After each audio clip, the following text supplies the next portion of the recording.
నమస్తే, welcome to news hour. ఈ ప్రపంచంలో ఏది శాశ్వతం కాదు, మార్పు ఒకటే శాశ్వతం అంటారు అనుభవజ్ఞులు. మరి మార్పు తప్పనిసరి అయినప్పుడు రాజకీయ నేతల పార్టీలు మారితే తప్పు పట్టడం సరైందేనా? ఈ శాశ్వతమైన సత్యాన్ని సామాన్య జనం సరిగా అర్థం చేసుకోలేకపోతున్నారా? లేక వారు ఫీల్ అవుతున్నట్లు పార్టీ మారడం అనేది నిజంగా ద్రోహం కిందకే వస్తుందా? పార్టీ మారే నేతలు చులకనయ్యే పరిస్థితులు ఎందుకు ఏర్పడ్డాయి?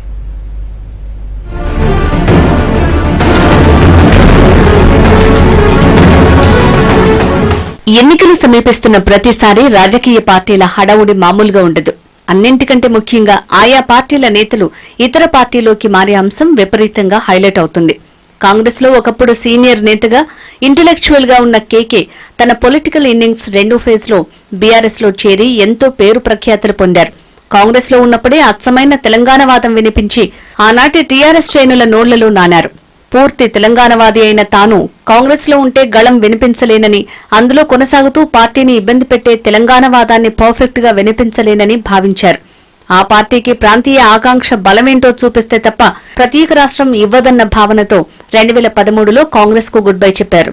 ఆ తర్వాత ఆనాటి టీఆర్ఎస్ లో చేరిపోయారు కేకే.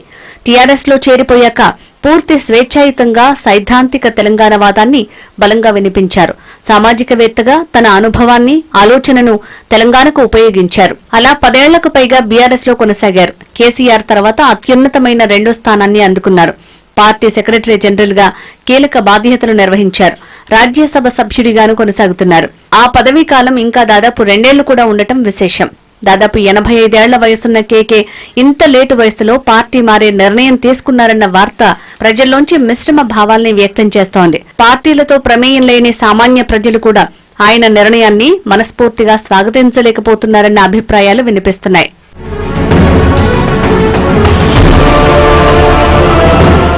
మరోవైపు తాను పార్టీ మారే అంశంపై కేకే క్లారిటీ ఇచ్చారు. తాను కాంగ్రెస్ లో ఉన్నప్పుడే అందులో అన్ని పదవులు అనుభవించానని, తెలంగాణ కోసం 40 మంది ఎమ్మెల్యేల కమిటీలో కీలకంగా వ్యవహరించానని చెప్పారు. అయితే ఇప్పటికే బీఆర్ఎస్ లో సక్సెస్ఫుల్ గా రెండో ఇన్నింగ్స్ చేసిన కేకే ఇప్పుడు పార్టీ మారి మూడో ఇన్నింగ్స్ కూడా ఇరగదీస్తారా అన్న వ్యాఖ్యలు జోరందుకుంటున్నాయి.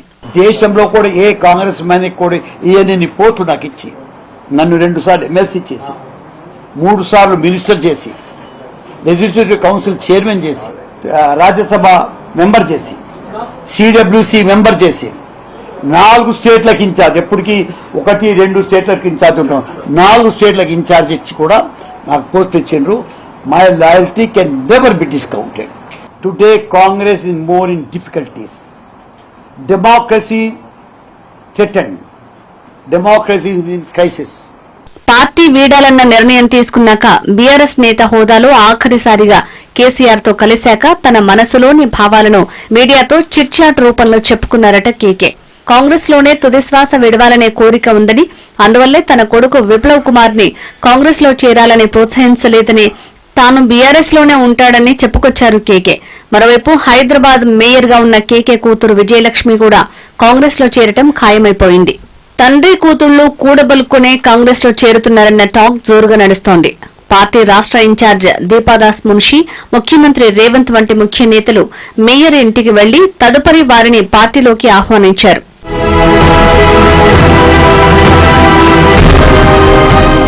ఇక బీఆర్ఎస్ తరపున ఇటీవలి అసెంబ్లీ ఎన్నికల్లో స్టేషన్ గన్పూర్ నుంచి గెలిచిన కడియం శ్రీహరితో పాటు ఆయన కూతురు కావ్య కూడా కాంగ్రెస్ లో చేరిపోవడం ఖాయమైపోయింది.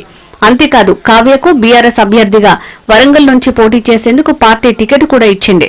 ఇంతలోనే అనూహ్యంగా ఇలాంటి ట్విస్ట్ చోటు చేసుకోవడం చర్చనీయాంశంగా మారింది. అయితే దీనిపై బీఆర్ఎస్ నేత కేటీఆర్ తీవ్రంగా స్పందించారు.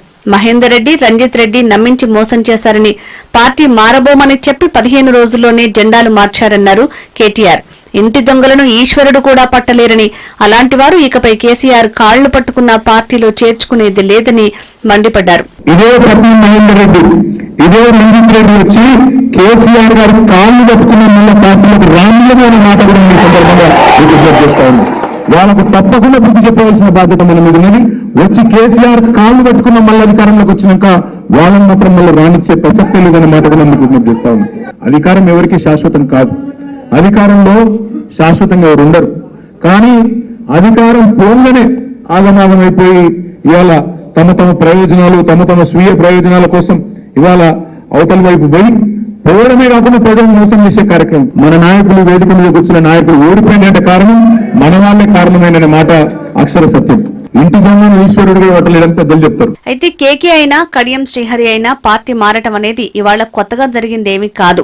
కడియం శ్రీహరి గతంలో టీడీపీ నుంచి బీఆర్ఎస్ లో చేరారు. వారు మాత్రమే కాదు, ఇప్పుడు ఎన్నికల సీజన్లో అటు ఏపీలో ఇటు తెలంగాణలో గెలుపే లక్ష్యంగా అన్ని పార్టీల నేతలు కండువాలు మార్చుకునే పనిలో బిజీగా ఉన్నారు. కడియం, కేకే వంటి సీనియర్లు, సిన్సియర్లుగా పేరున్న నేతలు సైతం సాధారణ కారణాలకే పార్టీలు మారుతున్నారా, లేక అంతకు మించి మరేమైనా ప్రయోజనాలున్నాయా అన్న చర్చ కూడా జరుగుతోంది.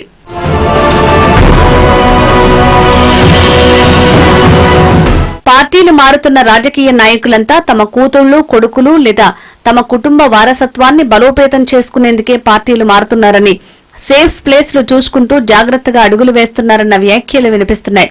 తెలంగాణ అసెంబ్లీ ఎన్నికల్లో బీఆర్ఎస్ పూర్ పర్ఫార్మెన్స్ చూపడంతో అధికారం కోల్పోయింది. అధికారంలో ఉన్నప్పుడు ప్రోటోకాల్ వర్తిస్తుంది.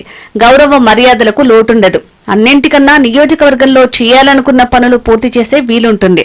ప్రభుత్వం తమదే కావడంతో నిధులకు ఇబ్బందులు పడాల్సిన అవసరం ఉండదు. కానీ ఒకసారి పవర్ కోల్పోయాక, అది కూడా అప్పటిదాకా ఫక్తు శత్రు పార్టీగా ఉన్న అవతలి పార్టీ అధికారంలోకి వస్తే రాజకీయంగా కక్ష తీర్చుకునే ప్రక్రియ జోరందుకుంటుందన్న అభిప్రాయాలు జనసామాన్యంలో ఉన్నాయి. ఈ కారణంగా ప్రతిపక్ష నేతల నియోజకవర్గాల విషయంలో చిన్నచూపు చూస్తారన్న అభిప్రాయాలు ఎప్పటి నుంచో ఉన్నాయి. దీంతో ఆయా నియోజకవర్గాల ఎమ్మెల్యేలు అధికార పక్షంలో చేరటం సామాన్యంగా మారిందంటారు రాజకీయ నిపుణులు.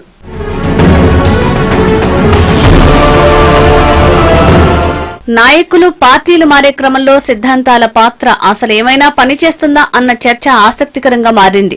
ఒకప్పుడు సిద్ధాంతాలే రాజకీయ పార్టీలను నిర్దేశించగా, క్రమంగా వాటి పాత్ర ఎందుకని దిగజారిపోయిందనేది దుమారం రేపుతోంది.